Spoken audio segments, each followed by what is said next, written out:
Hi guys, so this is your second video that we're going to finish with our atomic theory. So in class we had been talking about Democritus, that was our first guy, and then we talked about John Dalton, and then today we covered J.J. Thomson. So if you remember with me, Democritus was the first person to coin the term atom. Now, atom came from the Greek word atomos, which means indivisible, and so Democritus believed that we could not break up an atom any further. So atom was the simplest that it could be, which again came from Greek, which means atomos, which means indivisible. After Democritus, we had that huge time span, that huge gap, and then in 1766, John Dalton came along, and he had his four postulates, which I'm not going to go through those because you already have those. But he believed very similar things to what Democritus believed. He just had his third and fourth postulate that differed from what Democritus originally said. We next, today, talked about J.J. Thomson. And J.J. Thomson used cathode ray tubes to discover the electron. And he called those electrons something else. Do you remember what those are? Corpuscles. And we call his model the plum pudding model. And we call it the plum pudding model because he said at the time that he thought that the pudding in this plum pudding model, the pudding represents all of the positive stuff. That's the positively charged matter that makes up an atom. And then the plums would be like the electrons, or what he called the corpuscles. So those would be the negatively charged things. And because there was positive and negatives mixed together, then that must mean that the atom overall is neutral. So he was plum pudding model. The next guy that I want you to know about is Ernest Rutherford. Now, Ernest Rutherford was really famous for his experiment with shooting alpha particles at a piece of gold foil. Now you'll see that there's a picture on that slide that talks about Rutherford, and you'll see that that picture should look something like this. So you have your radioactive source, that's where your alpha particles are going. So all of these blue lines represent alpha particles. So I'm shooting alpha particles out at this piece of gold foil. Why does it say AU? Because that's a symbol of gold. So that says AU because it's gold, and then you'll see that most of these particles, most of these alpha particles, go straight through the gold foil and out the other side. But there are a few of them that are deflected. And now I want to talk about why. I want to talk about what the point or what he found from this experiment. So Rutherford, by doing this, by doing exactly what it is back there, he shot these alpha particles at a piece of gold foil, and most of them just went straight through. So because, for the most part, they went in one side of the foil and out the other side, without being touched, without anything happening to them, Rutherford thought the atom must contain mostly empty space, which kind of makes sense. If I shoot an alpha particle out from a radioactive source and I get the exact same thing that I shot it at to look the same way at the end, then that means that it must have just passed through without anything happening to it. So it passes through nothing, passes through empty space. That's his thought. But there are those two lines, one here, one here. There are those two lines that were deflected. There were two rays that showed that they weren't hitting just nothing. They weren't just going through empty space. So he thought they had to have hit something. Why am I seeing those two lines all the way out here when everything else, the majority of them, are just going straight through the foil?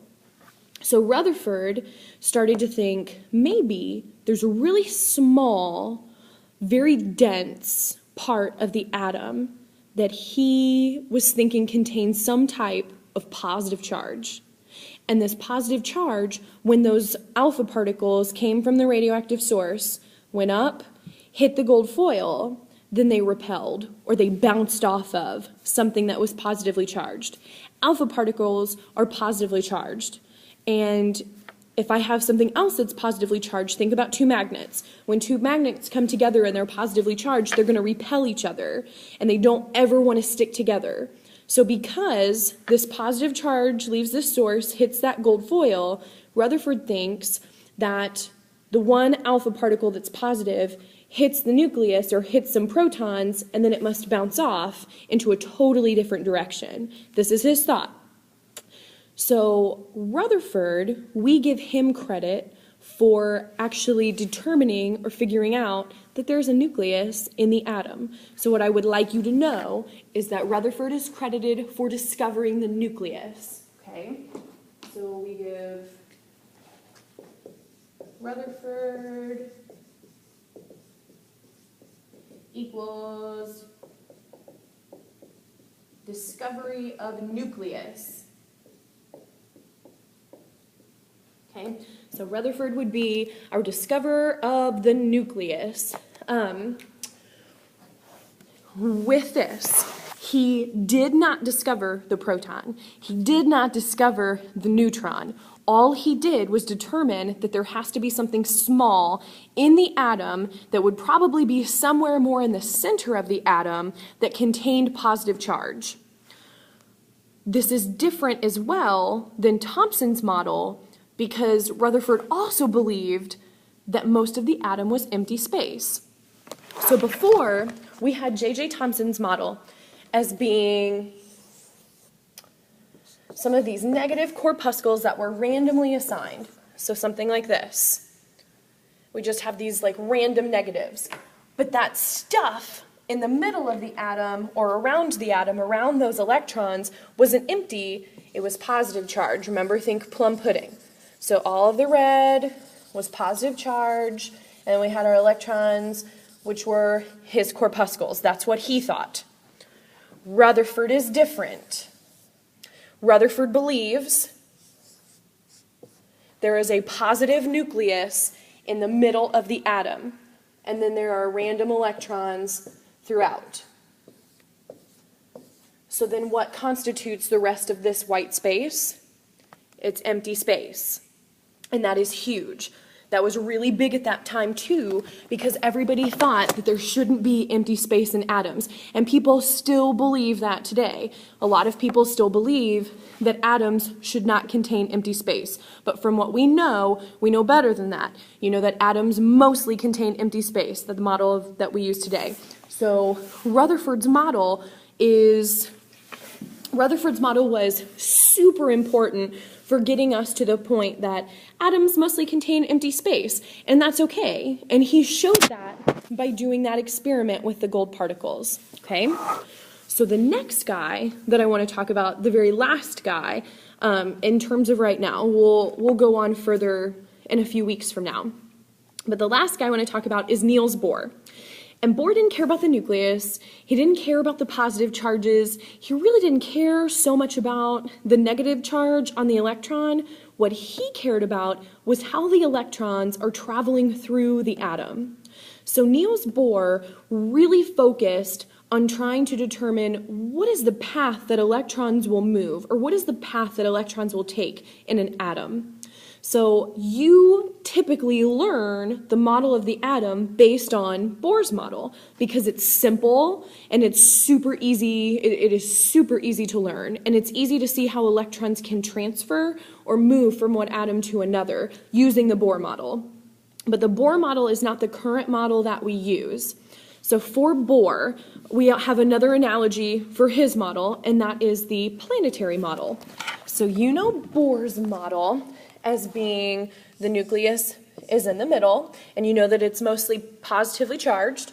So we know nucleus is in the middle, and then the electrons travel in these perfect circular orbits. And Bohr said they had to be perfectly circular, and we know that that is not true either, but for right now, this is what Bohr is thinking. So I have my nucleus in the middle that's positive, and then I have electrons on these rings, and those electrons are just going to travel around on these orbits, okay? So Niels Bohr went further to say that this electron here may not always want to be on that orbit. Maybe it gets some energy and it wants to bump up to this orbit. And because Bohr did a ton of experiments working on how electrons can jump from one to another, we learned that electrons can make something called a quantum leap. Now, we're going to do an activity by the end of the week that will talk about this quantum leap. So for right now, I just want you to know that Bohr has the planetary model where the nucleus is in the middle and that the electrons will orbit around the nucleus in perfect circles. That's all I want you to know right now. We're going to get more into Bohr and Schrödinger in a few weeks, okay?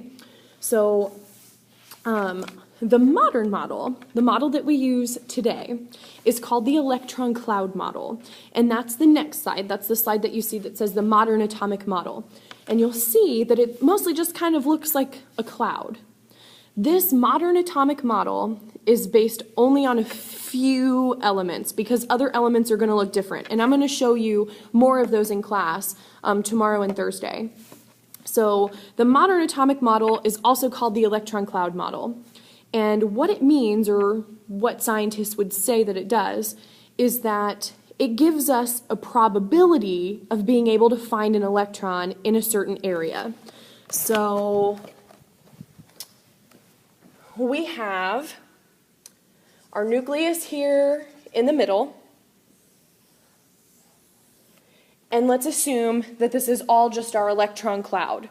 So this model says anywhere in that white space, I may be able to find an electron, but I can only be